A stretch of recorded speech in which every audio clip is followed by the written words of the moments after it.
Good afternoon and welcome to Lariat TV News Today. I'm Kennedy Dindy. And I'm Bailey Bramer. Thanks for joining us.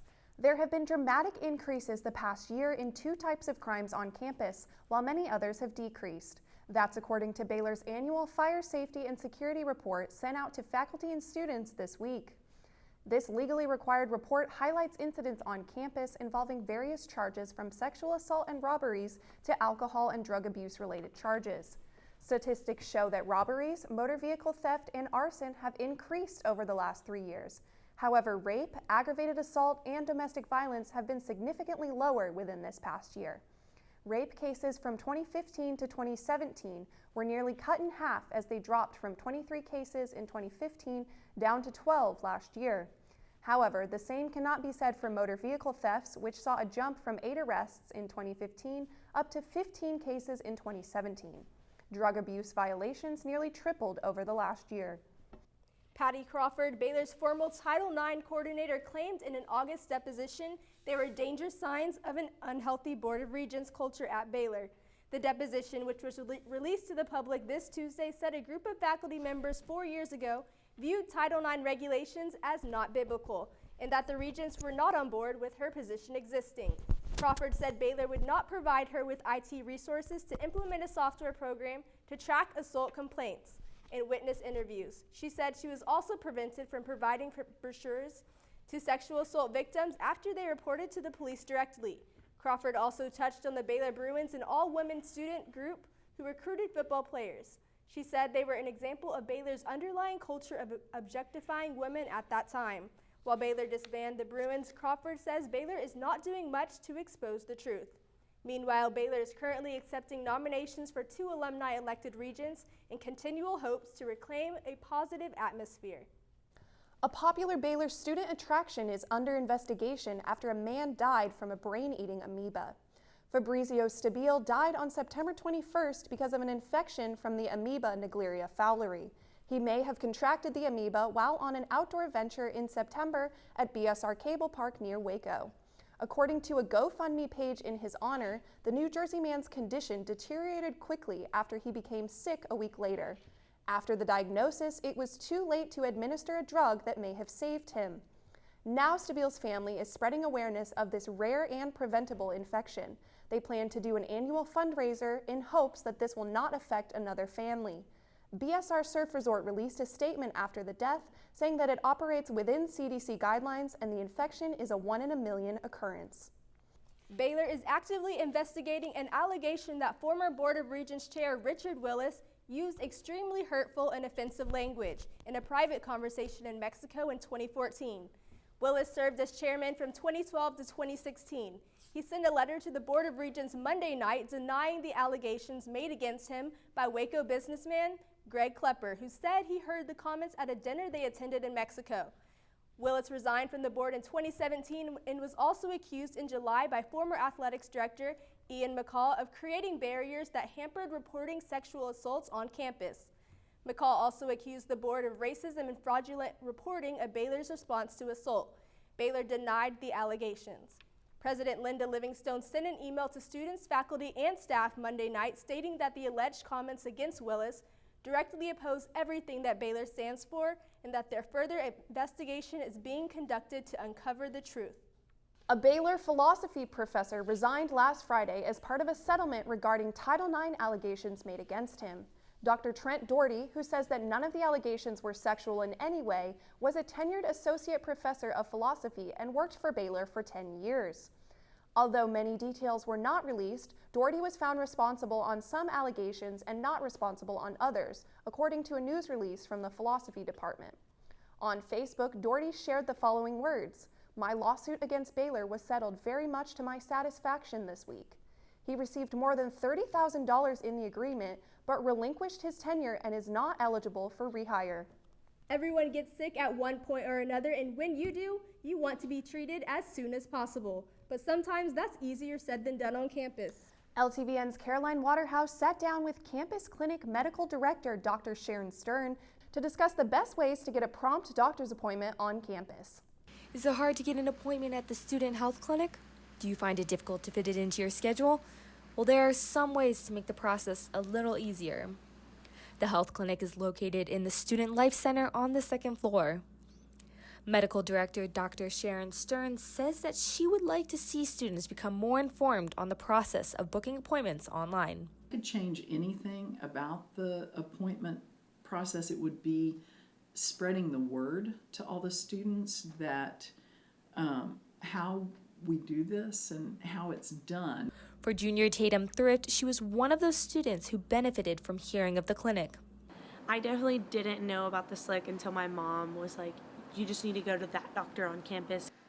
Dr. Stern shared tricks for getting appointments online that some students may not be aware of. So if you call between 8 and 10 most days, you're going to be able to get an appointment that day, because we have all those appointments that the slots are available because we do so much same-day booking.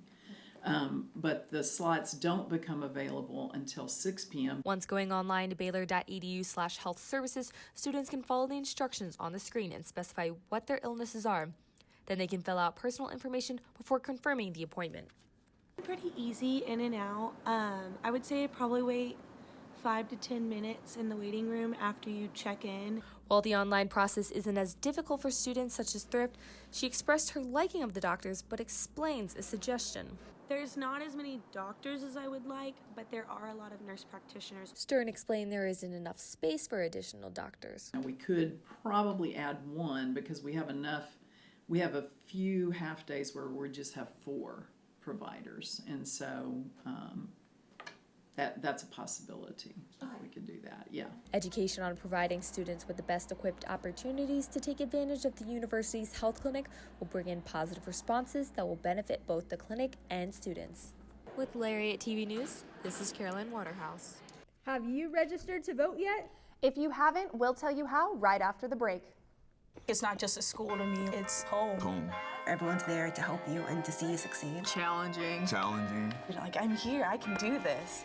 Friends, Friendship. Relationships. there's people that know you and people that are there for you around every corner. It's the shared experience. Rigorous. Growth. Transformative. Tradition. Tradition. Faith. Faith. I've loved every second of it. It's family. It's home. It's Baylor. Congressman Beto O'Rourke is paying a visit to Baylor students Friday at 2:30 p.m. at Common Grounds. O'Rourke is running for Senate against incumbent Ted Cruz in the November elections. The candidate visited Common Grounds on April 1st, the day after he launched his campaign. He has been to Waco 6 times since. More than 400 people have already RSVP'd to attend the event. To sign up for this event, go to betofortexas.com. Cruz was also scheduled to visit Waco this week, but had to cancel due to the Judge Brett Kavanaugh hearings.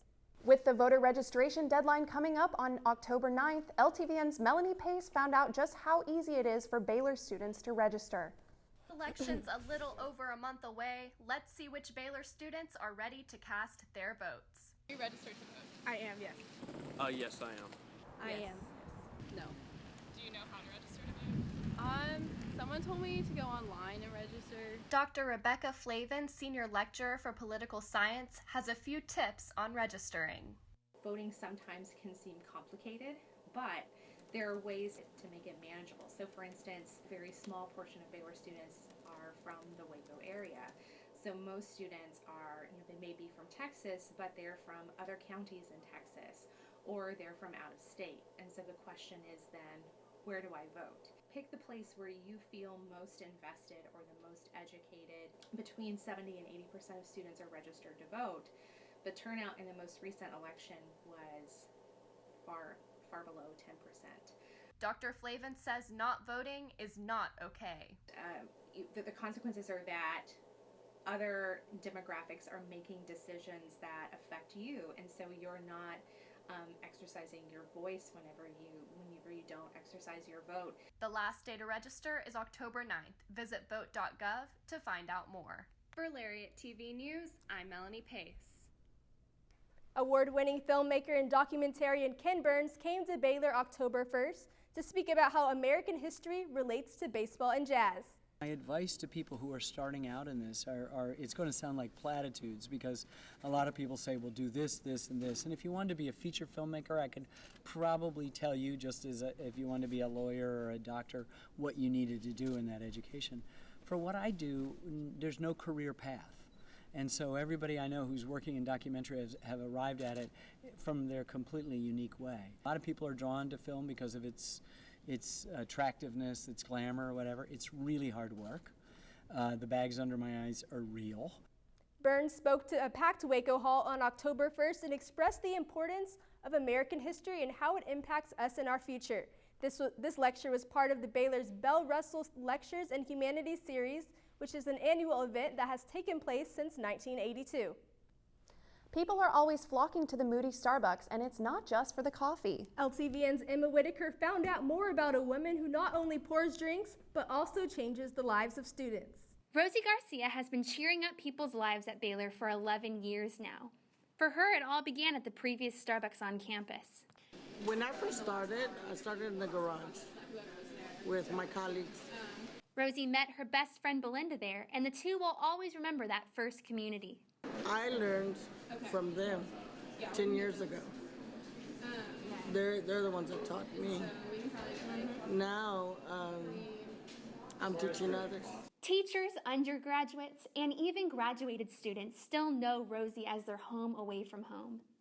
I have Rosie's personal number and stuff, and I know that I can call her whenever, I need to. And like Rosie was saying, they come back and they want to see if we're still here. It makes my day. It's better than me getting paid. Montana Parsons, now a professional baseball player, still comes back to see Rosie. She was a light to my life every single day, every single morning going over there.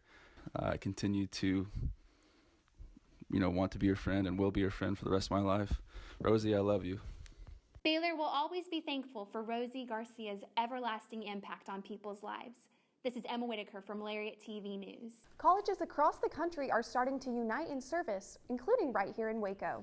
Before game day, students from Baylor and Kansas State are temporarily putting their sports rivalries aside for a few days of volunteering around the city.